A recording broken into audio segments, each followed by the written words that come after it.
Jai Hind दोस्तों, my name is Anurag Singh and today I am going to answer one of the biggest questions that has always been asked by opposition party to ruling party, that why BJP came in agreement to make a coalition government in Kashmir Valley with PTP, because the very ideology that is professed by Bharatiya Janata Party is make a different with the very ideology that has been professed by PTP at 180 degree. Then why BJP came in agreement with such type of party in Kashmir Valley to make a government? So friend, I am going to answer this question, but before answering these questions, let me tell you one thing, that today's discussion may have some technical tactics type of things, and if you don't have any political science background, or if you don't have any politics understanding, or you don't have any polity types of understanding, then you are going to face a little bit problem. But don't worry, जितने भी यहाँ पे political terms आएंगे, जितने भी यहाँ पे कुछ इस तरह के statement आएंगे, I will do my best, I will try my best to clear all of things, all of terms and all of statement to understand why BJP government came in agreement with PDP to make a government. So without wasting much time on introductory part, let us come on the body part. So friend, during a partition, when it is the time of when Sardar Vallabhbhai Patel integrated 562 desi riyasatein or princely principality. So that time it is only Kashmir that was not integrated by any tactics, and the people of Kashmir was authorized to make their own constitution, and for which they have a right to establish or constitute their own constituent assembly, by which they will able to make their own constitution. But problem is that, then what exactly this article 370? Because the main agenda of BJP government to came in agreement with the BJP government in Kashmir Valley to make a government. Here BJP, the agenda of BJP is to abrogate article 370 and article 35A. So let me clear you what exactly the article 370 is and what exactly the article 35 was. Friend, here I was not make any grammatical error. I mentioned here what exactly the article 370 is and what exactly the article 35A was, because article 370 is still alive. It is the still part of constitution. Means article 370 was not abrogated in totality. So that's why I mentioned what exactly the article 370 is, but article 35A abrogated as a whole in totality. So article 35A now dead, but article 370 is still alive and it is our part of Indian constitution.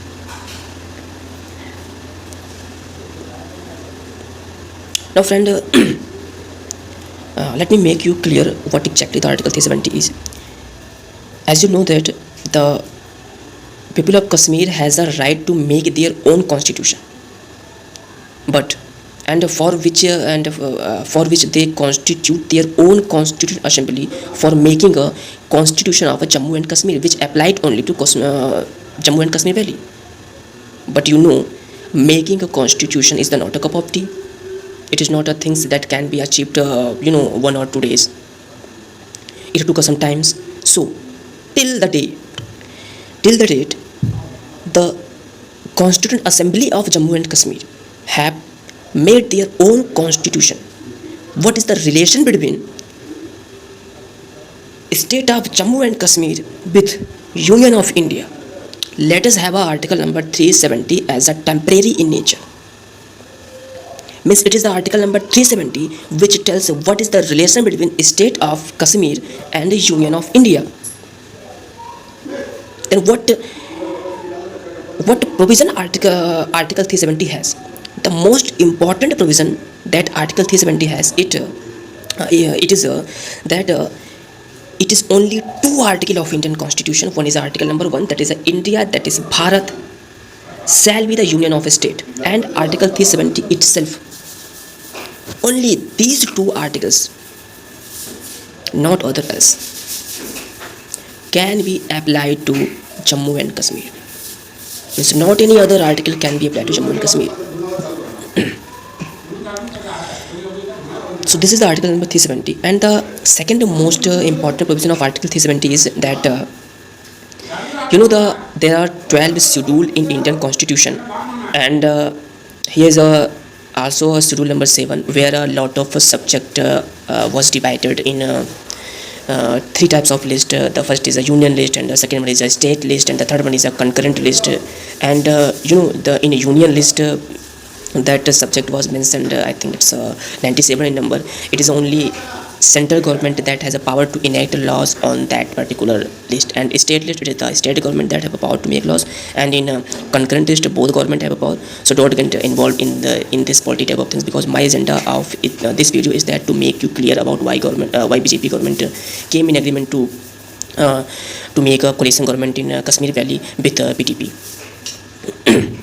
So the second provision of Article 370 tells that in union list, with respect to other state except Kashmir, the central government has a power to make laws. But with respect to Jammu and Kashmir, only three subject on which central government of India has a power to make laws. And what was these three subject? It was external affairs, communication, and defense. Except three subject, the central government of union government has no right to make laws on other.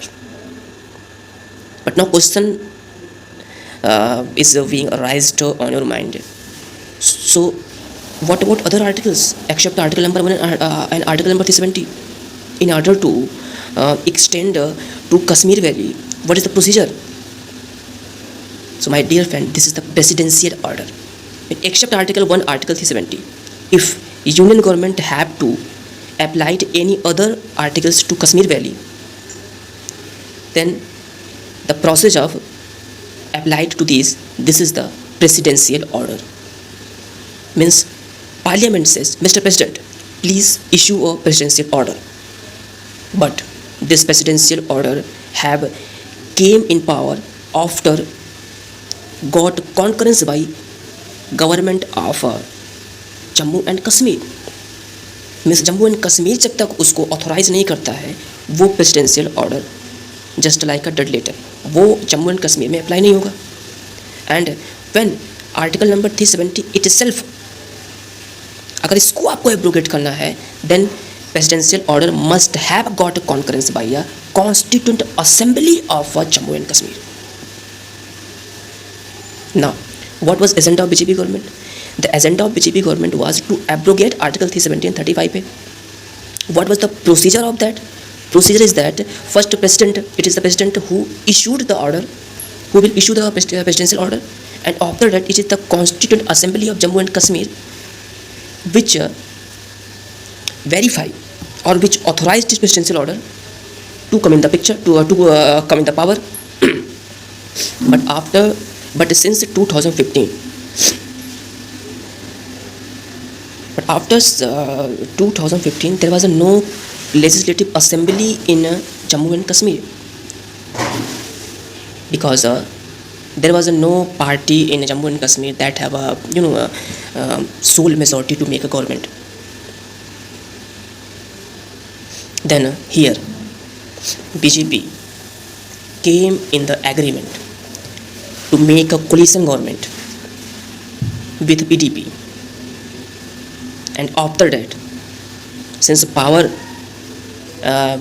to dissolve the legislative assembly with the government, and who is the government in Jammu and Kashmir? It is the BJP. Now BJP withdraw to the agreement with the BJP government. So there was no government. It's like a hung assembly, and now legislative assembly of Jammu and Kashmir was dissolved. So what was the picture then? It is the Constitution of India that tells if no legislative assembly in the Jammu and Kashmir, then for 6 months there should be a governor rules, not a president, because with respect to other state it is the president which ruled in that state, but for the Kashmir before 2019 it is the governor that ruled the Kashmir for 6 months. If in 6 months things will not change, then now Article 356 of Constitution Assembly of Constitution can be applied to can be applied to Jammu and Kashmir, and the president rules can be imposed.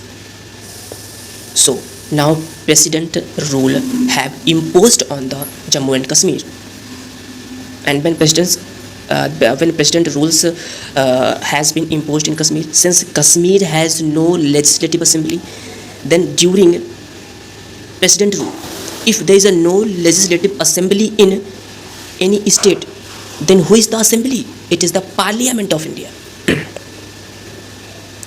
मतलब कि अब चीज़ें सब BJP के हाथ में आ गई, चीज़ें सब दिल्ली गवर्नमेंट के हाथ में आ गई. अब वहाँ पे असेंबली कौन हो गया? इंडिया का पार्लियामेंट हो गया. अब बीजेपी ने फिर से चाल चली एब्रोगेट करने के लिए. नाउ द पार्लियामेंट यानी कि BJP government said to the president, Mr. President, please issue the order to abrogate Article 370 as a whole and Article 35 also.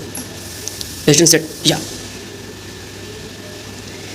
I can issue the order, but there is no government in Kashmir Valley. Then who will? There is no constitutional assembly in the Kashmir Valley. Then who will authorize my presidential order? Then government said, Parliament said, Mr. President, don't worry. Now the Kashmir in my court. In Kashmir, the Constituent Assembly was dissolved in 1956.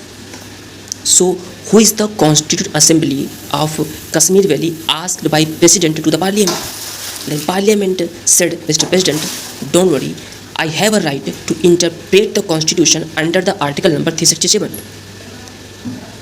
And under the Article number 367, from then, the Legislative Assembly of Kashmir will be the Constituent Assembly of Kashmir.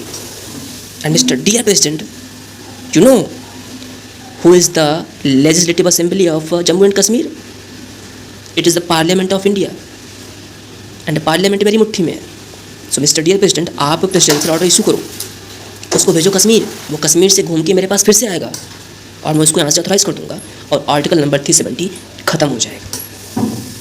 So guys, this is the some political tactics used by BJP government to abrogate Article 370 and 35A. तो अब मैं conclusion portion पे आता हूँ. तो लोगों का अभी ये सवाल उठ सकता है कि क्या सही है कि अगर हम किसी अच्छे काम को अंजाम पे ले जा रहे हैं तो क्या बुरे लोगों का साथ लेना जायज़ होता है? इसका जवाब मैं दूंगा दो स्पिरिचुअल आंसर से. पहला आंसर मैं आपको पहला फैक्ट मैं आपको दूंगा. रामायण में रावण का वध करने के लिए हमारे मर्यादा पुरुषोत्तम रामचंद्र जी ने विभीषण की मदद ली थी. विभीषण जो कि राक्षस जाति से थे, तो क्या रामचंद्र राक्षस बन गए? नहीं, बड़े ज़रूरी था. अगर विभीषण न होते तो शायद रावण को मारा जाना मुश्किल नहीं था. अब दूसरे पे आते हैं. जो दूसरा फैक्ट है मेरे पास, दूसरा फैक्ट है महाभारत का.